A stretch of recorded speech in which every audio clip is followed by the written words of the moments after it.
ಇಸ್ರೇಲ್ಗೆ ಮೋದಿ ಭೇಟಿ ನೀಡಿದ 2 ದಿನದಲ್ಲಿ ಇರಾನ್ ಮೇಲೆ ದಾಳಿ. ಮೋದಿ ಇಸ್ರೇಲ್ ಭೇಟಿ ನಾಚಿಕೆಗೇಡು ಎಂದು ಕಾಂಗ್ರೆಸ್ ಕೊಟ್ಟ ಟೀಕೆ. ಇಸ್ರೇಲ್ ಇರಾನ್ ಮಧ್ಯೆ ಯುದ್ಧ ನಡೆಯುತ್ತಿರೋದು ನಿಮ್ಗೆಲ್ಲ ಗೊತ್ತೇ ಇದೆ. ಆದ್ರೀಗ ಈ ವಿಷಯ ಭಾರತದಲ್ಲಿ ಪೊಲಿಟಿಕಲ್ ಟ್ವಿಸ್ಟ್ ಅಂಡ್ ಟರ್ನ್ ಗಳಿಗೆ ಕಾರಣವಾಗಿದೆ. ಇಸ್ರೇಲ್ಗೆ ಪ್ರಧಾನಿ ಮೋದಿ ಭೇಟಿ ನೀಡಿದ 2 ದಿನದಲ್ಲಿ ಇರಾನ್ ಮೇಲೆ ಇಸ್ರೇಲ್ ಮತ್ತು ಅಮೆರಿಕ ಭೀಕರ ದಾಳಿ ನಡೆಸಿದೆ. ಈ ಬಗ್ಗೆ ಟೀಕಾ ಪ್ರಹಾರ ನಡೆಸಿರುವ ಕಾಂಗ್ರೆಸ್ ಮೋದಿ ಇಸ್ರೇಲ್ ಭೇಟಿ ನಾಚಿಕೆಗೇಡು ಅಂತೇಳಿ ಆಕ್ರೋಶ ವ್ಯಕ್ತಪಡಿಸಿದೆ. ಹಾಗಾದ್ರೆ ಅಸಲಿಗೆ ಆಗಿದ್ದೇನೋ?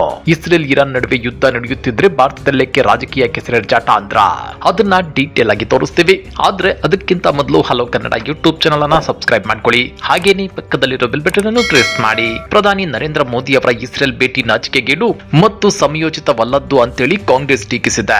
ಇಸ್ರೇಲ್ ನಡೆಸುತ್ತಿರುವ ಸೇನಾ ಕಾರ್ಯಾಚರಣೆಗೆ ಮೋದಿ ಅವರ ಭೇಟಿ ರಾಜಕೀಯ ಅನುಮೋದನೆ ಕೊಟ್ಟಂತಾಗಿದೆ. ಅಲ್ಲದೆ ಅಂತಾರಾಷ್ಟ್ರೀಯ ವ್ಯವಸ್ಥೆಯ ಕುರಿತು ಭಾರತ ಹೊಂದಿರುವ ಐತಿಹಾಸಿಕ ಬದ್ಧತೆಗೆ ವಿರುದ್ಧವಾದ ನಡೆಯೂ ಇದಾಗಿದೆ ಅಂತೇಳಿ ಕಾಂಗ್ರೆಸ್ ವಿದೇಶಾಂಗ ವ್ಯವಹಾರಗಳ ವಿಭಾಗದ ಮುಖ್ಯಸ್ಥ ಸಲ್ಮಾನ್ ಖುರ್ಷಿದ್ ಹೇಳಿಕೆ ನೀಡಿದ್ದಾರೆ. ಒಂದು ಪ್ರದೇಶದ ಭೌಗೋಳಿಕ ಅಖಂಡತೆ, ರಾಜಕೀಯ ಸ್ವಾತಂತ್ರ್ಯದ ವಿರುದ್ಧ ಸೇನಾ ಬಳಕೆ ಕೂಡದು ಎಂಬ ವಿಶ್ವಸಂಸ್ಥೆಯ ನಿಲುವಿಗೆ ಬದ್ಧವಾಗಿರುವ ನಮ್ಮ ನೀತಿಗೂ ಈ ನಡೆ ವ್ಯತಿರಿಕ್ತವಾದುದು ಅಂತ ಹೇಳಿದ್ದಾರೆ. ಅಷ್ಟೇ ಅಲ್ಲ, ಪಶ್ಚಿಮ ಏಷ್ಯಾದಲ್ಲಿ ಶತ್ರುತ್ವ ತೀವ್ರಗೊಂಡಿರುವುದು ಮತ್ತು ವ್ಯಾಪಕ ಸಂಘರ್ಷ ಸ್ಥಿತಿ ಇರುವಾಗಲೇ ಪ್ರಧಾನಿ ಮೋದಿ ಫೆಬ್ರವರಿ 26ರಿಂದ 2 ದಿನ ಇಸ್ರೇಲ್ ಪ್ರವಾಸ ಕೈಗೊಂಡಿದ್ದು ಅತ್ಯಂತ ಕಳವಳಕಾರಿ ಅಂತ ಅವರು ಹೇಳಿದ್ದಾರೆ. ಇರಾನ್ ಮೇಲೆ ಇಸ್ರೇಲ್ ವಾಯುದಾಳಿ ನಡೆಸಿದ ನಂತರ ಅಮೆರಿಕ ಅಧ್ಯಕ್ಷ ಡೊನಾಲ್ಡ್ ಟ್ರಂಪ್ ಅವರು ಇರಾನ್ನಲ್ಲಿ ಬೃಹತ್ ಸಮರ ಕಾರ್ಯಾಚರಣೆ ನಡೆಸುವುದಾಗಿ ಹೇಳಿದ್ದಾರೆ. ಇಂತಹ ಸಂದರ್ಭದಲ್ಲಿ ಪ್ರಧಾನಿಯವರ ಭೇಟಿ ಪಕ್ಷಪಾತದ ಆಕ್ರಮಣಕ್ಕೆ ಮೌನ ಸಮರ್ಥನೆ ನೀಡುವ ರಣನೀತಿಯಂತೆ ಭಾಸವಾಗುತ್ತದೆ.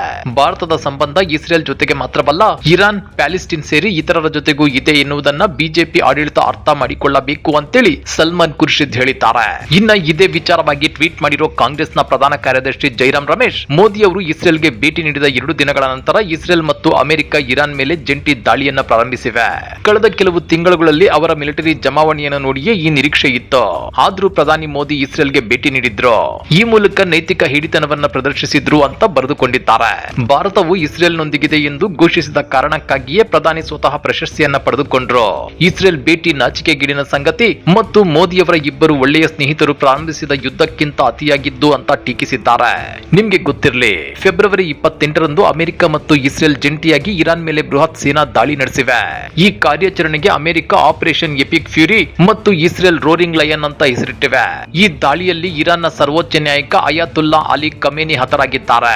ಜೊತೆಗೆ ಅವರ ಕುಟುಂಬಸ್ಥರು ಮೃತಪಟ್ಟಿದ್ದಾರೆ ಅಂತೇಳಿ ಇರಾನ್ ಸರ್ಕಾರಿ ಮಾಧ್ಯಮಗಳು ಖಚಿತಪಡಿಸಿವೆ.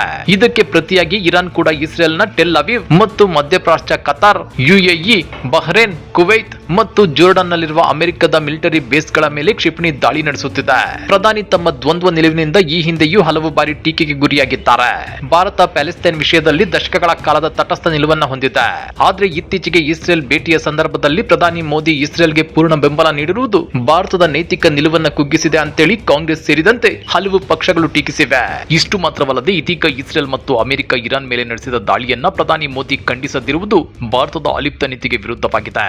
ಇದು ಗಲ್ಫ್ ರಾಷ್ಟ್ರಗಳೊಂದಿಗಿನ ಸಂಬಂಧಕ್ಕೆ ಧಕ್ಕೆ ತರಬಹುದು ಅನ್ನೋ ಕಳವಳ ವ್ಯಕ್ತವಾಗಿದೆ. ಈ ಬಗ್ಗೆ ನೀವೇನಂತೀರಾ? ಕಮೆಂಟ್ ಮಾಡಿ, ವಿಡಿಯೋ ಲೈಕ್ ಮಾಡಿ, ಶೇರ್ ಮಾಡಿ. ಇಂಥ ಮತ್ತಷ್ಟು ರೋಚಕ ರಾಜಕೀಯ ಸುದ್ದಿಗಳನ್ನ ಮಿಸ್ ಮಾಡದೆ ನೋಡಬೇಕು ಅಂದ್ರೆ ಹಲೋ ಕನ್ನಡ ಯೂಟ್ಯೂಬ್ ಚಾನಲ್ ಅನ್ನ ಸಬ್ಸ್ಕ್ರೈಬ್ ಮಾಡ್ಕೊಳ್ಳಿ.